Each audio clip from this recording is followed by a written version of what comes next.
picked up this mower on the side of the road.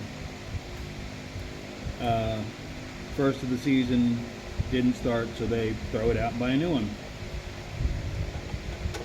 It's been sitting in my shop, well, at least 3 years, probably.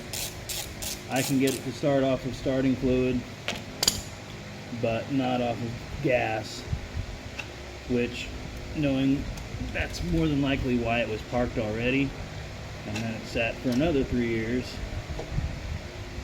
So she's got bad gas at this point, no question about it. I don't know if these screws are the same length or not, which is why I'm hesitant to just rip things off. We have some vacuum hoses, because even lawnmowers have emissions now. But what we're going to do is go ahead and just pull the whole assembly. Here's where the bushings go. Anyhow, there's that.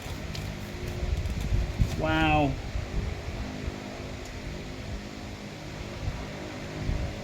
Man, I don't know what y'all can see, or if y'all can see anything, but basically the entire carburetor, whatever this shroud is, bracket assembly, is all one gasketed module. Yeah, that's the terminology we're going with, gasketed module. Alright, well, as we know from previous experience, it's actually cheaper and easier just to order a new carburetor. But for purposes of this, we're going to go ahead and take it apart and rebuild it. So, see you in a minute. Welcome back. Anyhow, basically, I don't know if you can see it. I might just go ahead and do something like that. Maybe that'll help. Anyway, this piece right here is supposed to move. I mean, it kind of moves, but it moves as if it were stuck in a bunch of varnish, which again, I don't know if you can see it, but that's what bad gas turns into. It's called varnish. It smells like varnish, and it's sticky, thick, syrupy goo. And this flap right here should be able to move freely. I mean freely, like the air should flutter it, not me having to. Sorry, the whole carburetor's moving because it's all disassembled, but I shouldn't have to fight to get that to move. Inside of this carburetor is a lot of tiny passages for fuel and air to move through that are also filled with this gunk. And that, my friends, is what prevents your lawnmower from running that next season when you go to crank it. The longer it sits, the worse it gets. But you'll see, we should be able to clean it up and get it going again. This is also the reason that especially seasonally used devices like lawnmowers, weed whackers, stuff like that, if they run on gasoline, you need to use ethanol-free gasoline in them, and or a stabilizer product that will help prevent this from happening. So, yeah, that's dirty. That is the gunk I'm referring to. And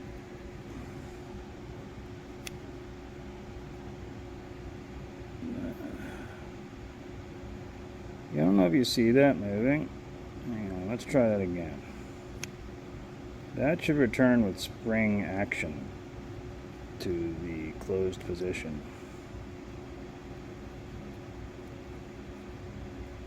Pretty much. Not happening. Anyhow, dirty. Also does not help. Kain! Kain!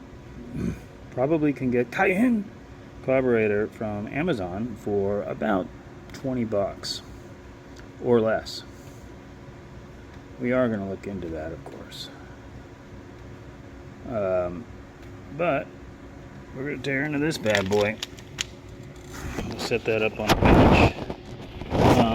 Basically, always take pictures of all your springs and hoses before you remove them. I didn't show you that. Sorry. I'm a newbie YouTuber, dude. But that's also the fuel line. Teeny tiny fuel line. Be careful. More than likely, it's brittle from the wonderful gas that we have nowadays. Anyhow, see you soon. So, I'm going to try and carefully get this gasket off without destroying it. Because if I can manage that, then I don't have to go to the hardware store, get a rebuild kit. Because if I'm careful, I should be able to reuse a lot of this. Now, we did rip a little bit of the gasket, but not in any place that it matters. Basically, I'm not going to take you with me, but all of this dirt, you really want to go, don't you? Okay, I'll take you with me. We're going to blow all this dirt off with some compressed air before we start even getting into really cleaning things. So, come on. We're not going to do that on the table because that would be a ridiculous mess. Let's go. Are you excited?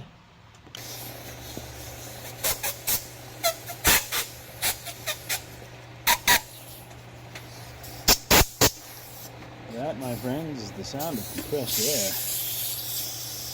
Here we go. Watch your eyes. And kind of try and cover up the openings.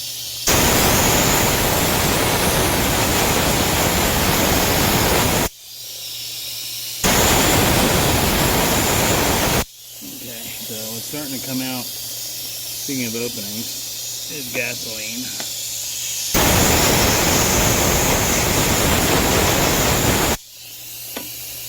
Which of course we want to dispose of properly. So let's get rid of that air for a minute.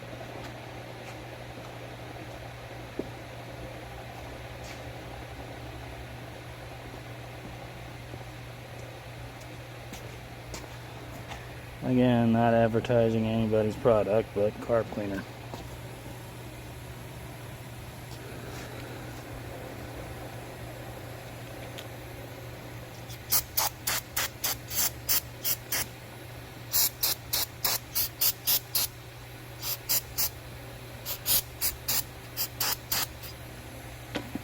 Oh yeah, you don't want to get that stuff all over your hands.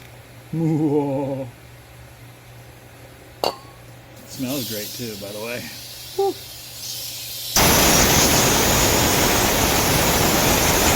Alright, that's a good start. We're going to dispose of these chemicals properly and move back to the bench. Hey kids, we're back. Basically what I'm going to try and do is disassemble this carburetor carefully, just to show I have no idea what I'm doing with this particular carburetor, and the fact that that doesn't matter. The principles are all the same. Mainly, pay attention when you're taking it apart. Pay very close attention when you're taking it apart. Because if you don't, you won't be able to put it back together correctly. And that is probably one of the main things that turns people off to carburetors, is not being careful and having a spring or a tiny little ball go flying out, which can really ruin your day. So anyhow, in reality, what we're doing here, let's do this. This is a drain plug. If you have a Oops, there, gotta be mindful of that. We have a bolt there at the bottom that's holding the float bowl. This is the float bowl because it's a bowl. Inside of it, a float, you guessed it. So that's holding it on. That's going to be a drain so that we can drain out the water. Fuel, I mean. That's probably in here at this point. Ugh. So,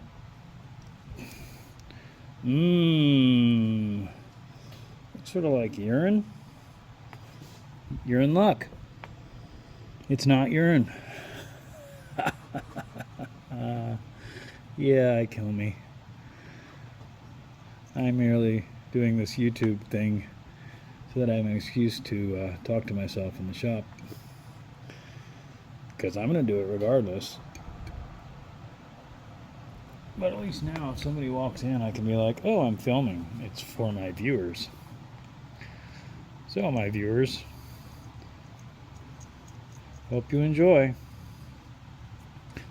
the back of my hand, which is obviously most of what you're going to be seeing in this video. I'm just putting that drain bolt back in just so I don't forget to do it. Not really paying attention to the wrench, paying attention to the camera, which is not how I normally do things, but is that in focus at all? Hey, there you go.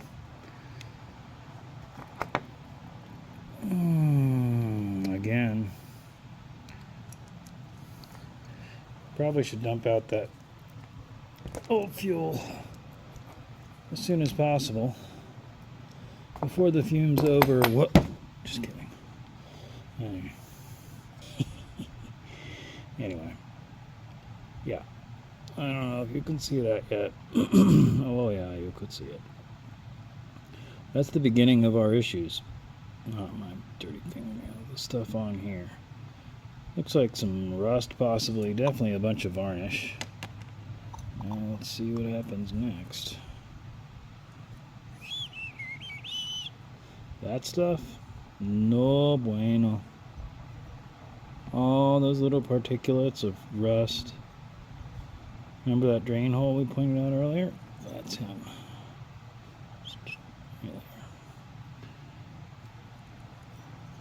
Yeah, all that crap in there is no good. So basically, even if you got this thing running and left the carburetor, if you left the carburetor in this state, all these little particulates are going to clog up whatever orifices are going to get clogged up by this little particulate stuff. So all that's got to be cleaned out. You hear me talk of float bowl? That's a float. It floats. When the gasoline has reached the level inside of the float bowl, to which it should be, that float floats to the surface, much like your toilet, and closes a valve, which is the next part we're going to see.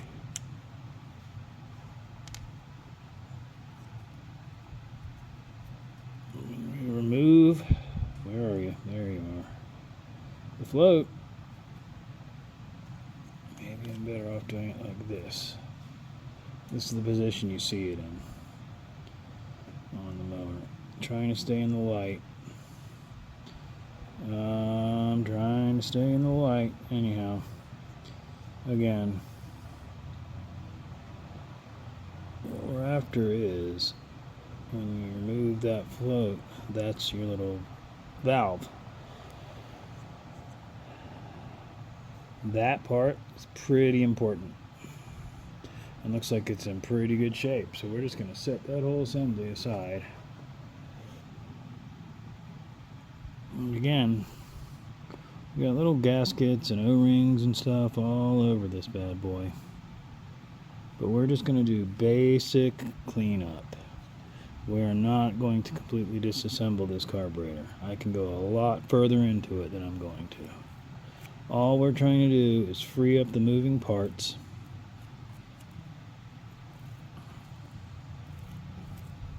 See how it's starting to free up already just from a little bit that we've done. And clear the passages that we can easily get to. We don't want to soak this thing in a bunch of cleaners because of all the plastic bits. Now then, once again, let's go dispose of this mess we have properly.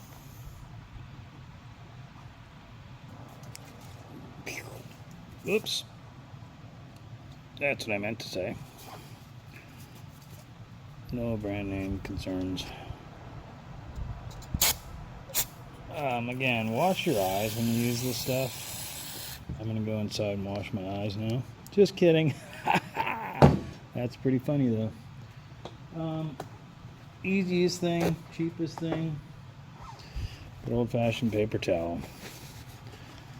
Basically what you want to do is, heavy deposits need to soak for a second or a minute, which is 60 seconds here in America. I'm not sure in Canada how that works out, but anywho, we're just going to wipe this out basically over and over again. Sludge. With the end game of getting all the large particulate crap out of there, because that's what's going to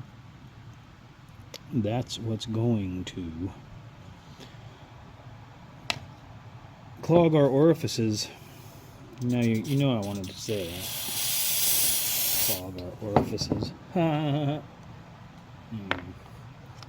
Meanwhile, back at the ranch, I'm going to go ahead and makeshift seal that and fill that up a little bit. Ooh, again, wash your eyes. Because it's great for the skin and eyes.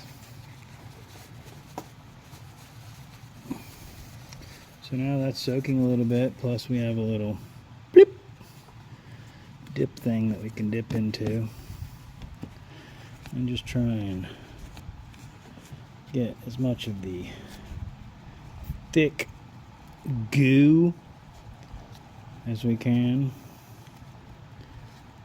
Pretty much just kind of manually gonna wipe a bunch of the big stuff off the edges,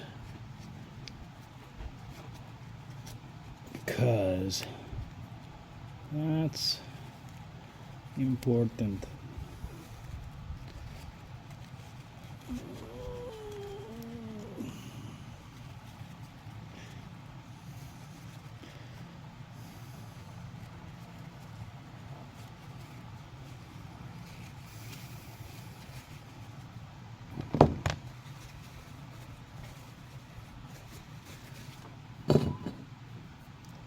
There should be a tiny straw. That kind of tiny straws. Again, trying not to point it at your face. When you find the correct straw, insertion. And you don't want it to be loose in there, or else it won't come out the straw, it'll come out your face. Yeah, you heard me.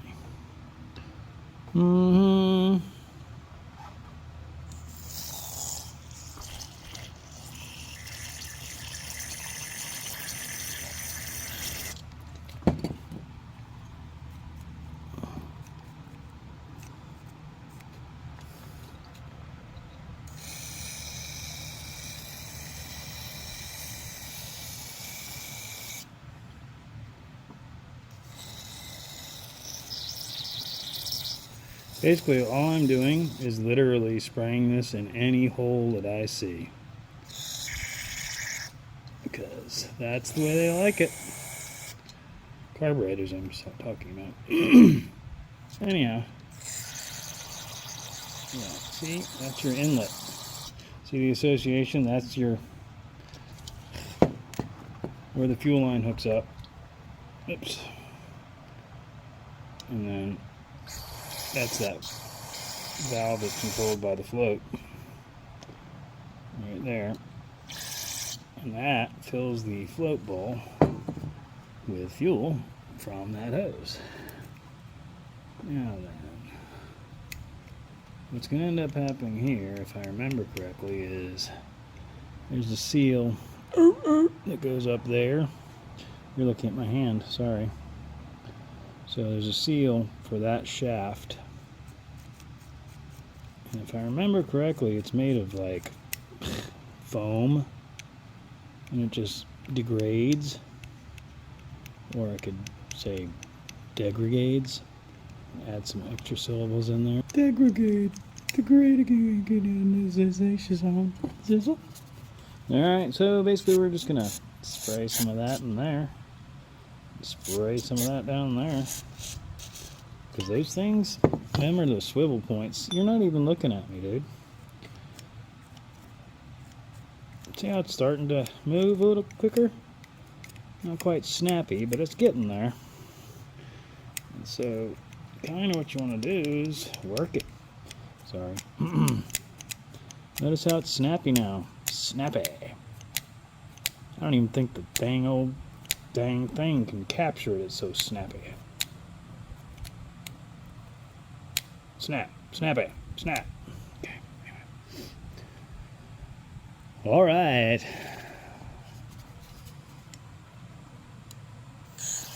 Now again, this is literally the most basic carburetor clean. I will never use the term overhaul. This is just over the counter. I think 3 screws we've taken off at this point. I'm going to leave that on there. I'm going to be mindful of how I put it back together and try and get the gasket to land in the same place. Now then, oops. We peeled it. It's okay though. Now, I'm going to go ahead and pull that drain plug back out because I know where it is. Hey, come on. I don't know what you can see because I'm just working. I got that out of the way a little bit. And we're just going to wipe her on down, make her good as new. Inside and out. Outside, mind you, not important. It is important, mind you, mind me, minding you. Reminding me to remind you, take it from the top.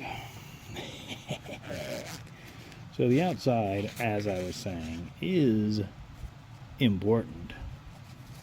But it's nowhere near as important as the inside. And when I say the outside's important, I don't mean cosmetically. I mean spring areas, stuff like that. Anything that's going to move, if it's got a bunch of dirt in there, if it's dirty, you got to clean it. You know what I mean? You got to clean it if it's dirty. Just clean it. Nobody wants it to be dirty. Everything works a lot better when there's not dirt in it. And when you can literally feel the dirt in it and it's not clean. It is dirty. Something happened. If I didn't know better, I'd say someone was here and my cameras were going off.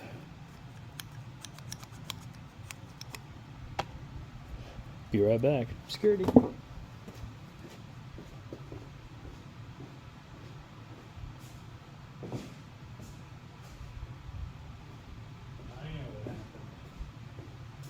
Came out from behind a cloud. Anywho, we're back. There's a lot of noises happening over there because I haven't turned that phone on in a while. It's pretty annoying. But anyhow, that's the action that we're after.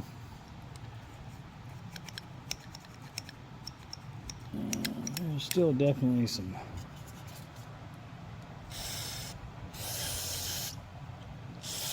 scum.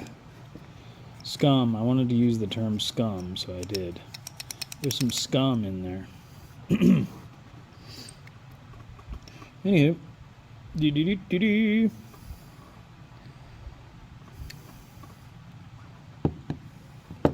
do as I say, not as I do, mind you. So just ignore all the sawdust on the counter.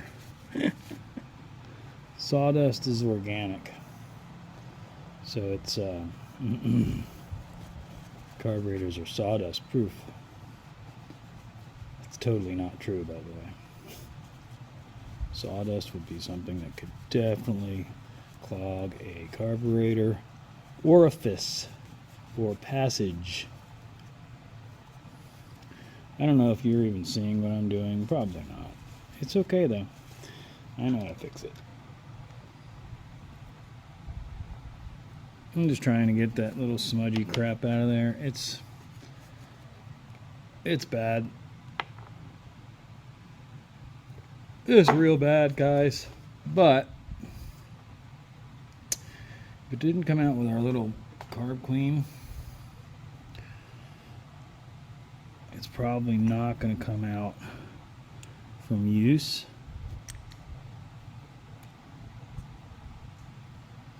Again, that little guy right there, super important.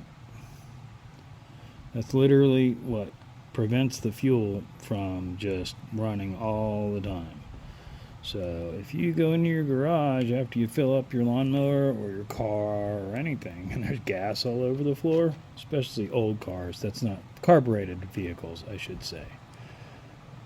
Carbureted motors, old school especially.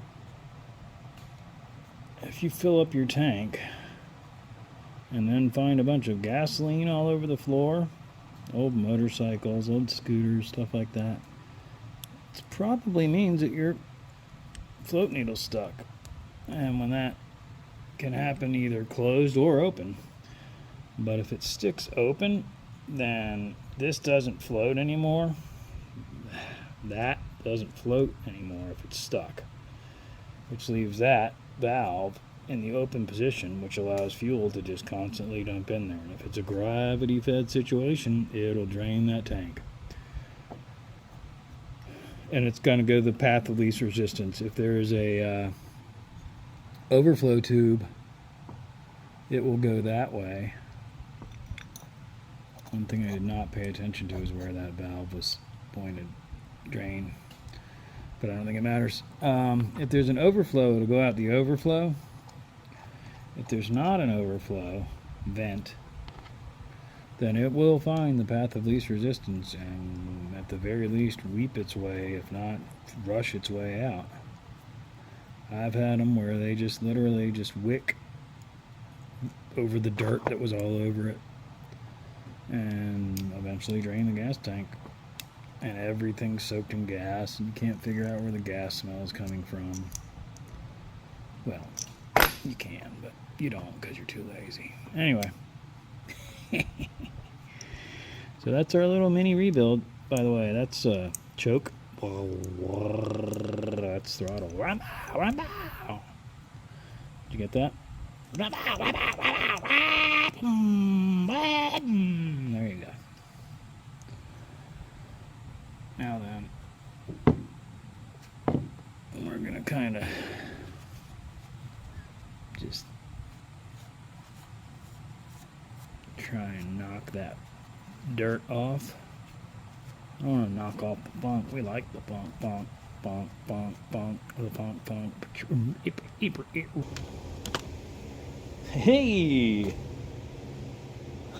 We're back.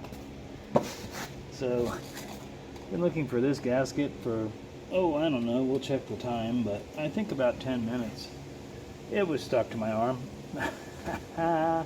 Explains why I couldn't find it. So, we're going to go ahead and do the stack attack. That's just where it's at, Jack. Stack attack.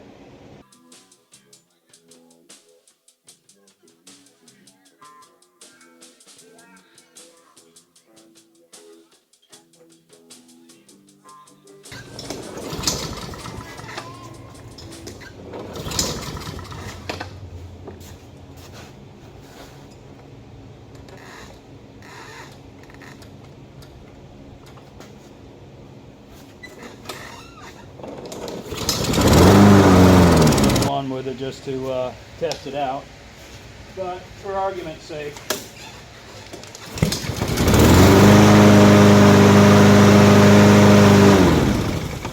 okay, bye-bye.